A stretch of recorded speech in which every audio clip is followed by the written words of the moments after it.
Hi there, welcome to my channel. Well, as you guys know, on Tuesday, Wpay was finally available on Robinhood for 30% margin maintenance.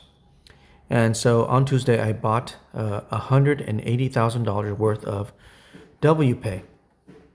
And so the following day, Wednesday, Wpay just pumped along with the market.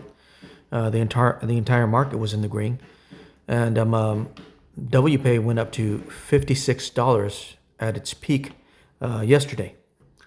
And so I initially bought on Tuesday $180,000 worth of Wpay. By Wednesday, I was at $185,000 when Wpay was $56. So I did end up selling off that $5,000, and I'll show you guys what I ended up doing with that $5,000. And let me show you guys what is the estimation of dividends after selling $5,000 worth of Wpay. So as you guys can see here, if the dividends remain about, fairly the same, I should be making about close to $10,000 per month. So hopefully, I know that there isn't like consistency in Wpay's dividend. It fluctuates. The lowest dividends it's ever paid is like 51 cents, and the highest one is 88 cents. Now, this past dividend was 73 cents, which I didn't get because I didn't buy Wpay on time. But I am looking forward to next week's dividend. Hopefully it's another good one above 50 cents. Well, we'll see. But let me show you guys my actual Robinhood portfolio. So let's go to my actual Robinhood portfolio here, and let's open this up. And here we are. Okay, so here's my stocks and ETFs, well, Wpay. And so even now, Wpay is back at $56 per share. And so I bought it for 54 and 41 cents. But as you guys can see in total return here, it says $5,000. So I ended up selling $5,000 worth of Wpay. And even now, I mean, it's above $180,000 by $1,200. So now I'm going to wait for a dip. Although today was a red day, but I decided not to buy today. I'm waiting for maybe, I don't know, maybe it'll dip a little bit more, but I'm not sure. But what I ended up doing with that 5,000 is I bought SGov, and I'm pretty sure you guys have heard of SGov. It basically goes sideways. So if we look at 3 months, it's basically going sideways. It tops out and then resets month after month. Basically, it's doing the same thing month after month. And so I decided to put $5,000 here into SGov just to hold the cash. And now there is a $6,000 in here because I also put in my $1,000 of weekly pay from my job. And so I got this $6,000 basically here on the sidelines waiting for Wpay to maybe go deeper into the red, but I don't know if it will. It did go into the red today, but since it wasn't under my average cost, I decided not to put that money back in. And basically I was at $180,000 all day long. So my initial investment is still there. What I initially put into Wpay is still right there. And even now I'm above my initial investment here by $1,200. So by comparison, all of the other ETFs that I owned, they don't compare with Wpay. Wpay just seems to be like the apex predator of ETFs, right? It's the shark in the water. And so it's just a really great ETF. It continues to rise, and it pays a really great dividend. And so that's what I wanted, right? A really high paying ETF, not only that pays a high dividend, but also appreciates.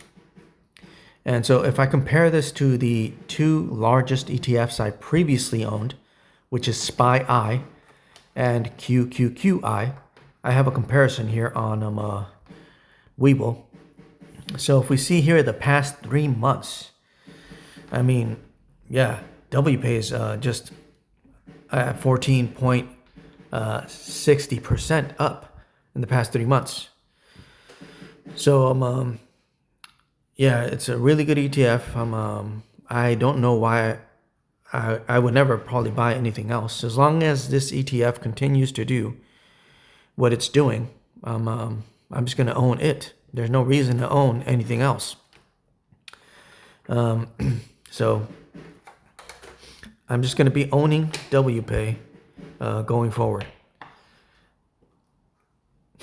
And so I'm at some point here, just waiting for the day when the market goes into the red, a little bit deeper into the red. And if we look here at the fear and greed index, we are in neutral. So neutral is not bad, but yeah, all major indexes were in the red today.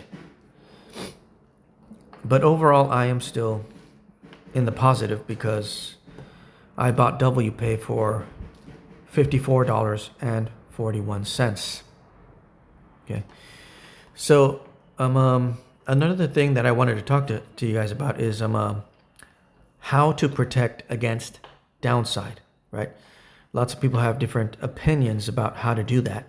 You can either buy an inverse ETF. Some guy was suggesting buying the yield max. It's YQQQ, for in case of a downturn. But let's take a look at this. Since the market was down today, this is up today. But in the long term, this thing is just, it's just a line that goes down. You're gonna lose value with this. Yeah, it's inverse, and maybe on a down day, or if the market takes a 10% dive, this is gonna pump. But in the meantime, you're holding this and it's going down. Yeah, it pays you a dividend, but I don't think it's a good enough dividend to just hold this long term. You'd be better off just owning Wpay. And so since the market usually, for the most part, continues to go up, owning Wpay is far better, right? So owning some inverse ETF, yeah, I don't know. They usually just go down. And even if it pays you a dividend like that one from YieldMax, YQQQ, it just keeps going down, pays you a dividend, but the value just keeps going down. So, yeah, I don't think that's something good to own, or even just a regular inverse ETF. It just goes down. So probably the best way to potentially protect your portfolio, if that's what you want to do, I guess, is just by buying a put. Even though at the same time, I tend to lose money on these puts. But of course, if there's some kind of a surprise, downturn, these puts become more valuable on a downturn. And I've showed you guys this simulator, so you can simulate returns here. So this is on SPY, and so if SPY takes a downturn by 10%, let's go to 10% here. That's about 10% right there. So if SPY goes down by 10%, this should be up $1,575. And so since I own Wpay, and Wpay has a little bit of leverage in it, it doesn't have much leverage. It's only 1.2% leverage. But when you read the description of Wpay, it doesn't mention the leverage. It's the ETFs that are in Wpay that have, I guess, the leverage. But nonetheless, this may be a way to protect from downside. And it's not very expensive. You know, it only costs like $150 for this downside protection. So I usually buy one on SPY and one on QQQ. So it ends up being about $300 per month. That's about what I'm spending for this downside protection, the just in case protection. And so this would be a 10% downturn. If we looked at 20%, that's about 20% right there. As you guys can see, if there was a sudden 20% drop in the market, this would make about $7,000. And so I currently own 4 of these, 2 for SPY and 2 for QQQ, the NASDAQ. And so if this were to happen just all of a sudden, because usually that's how a crash happens, it just happens all of a sudden. This would all of a sudden be more valuable. So I guess it must be somewhat worth it to. Okay, I'm going to lose potentially $300 a month, but it's insurance, right? So it may make sense to do that, especially with Wpay, because it is a little bit more volatile than just SPY. And this thing here at the bottom was a little bit over 1%. Another reason why I own, for example, CSHI is to bring some amount of stability to my portfolio, because basically this just goes sideways. And as you guys can see here, I bought just about $120,000 worth of this. That extra $20,000, if there does happen to be some kind of a downturn, what I'm thinking is that I'm probably going to take that 20 and put it into Wpay if there is some kind of a downturn. That's what I'm thinking of doing. That's why I put that here in this ETF. That is basically just a T-bill. It's basically the same as SGov. And so this ETF won't really do anything at all if there is a crash. And SGov certainly won't do anything at all either. If there is a crash, they'll just continue to do what they do. And so, yeah, that's what I'm going to be doing moving forward. Waiting for Wpay maybe to take a little bit of a downturn so I can redeploy this $6,000 that's right here. And hopefully I can, buy more and more shares and earn more and more income on a monthly basis from Wpay. So thanks for watching. You guys have a great one. We'll catch you in the next video. God bless. Bye.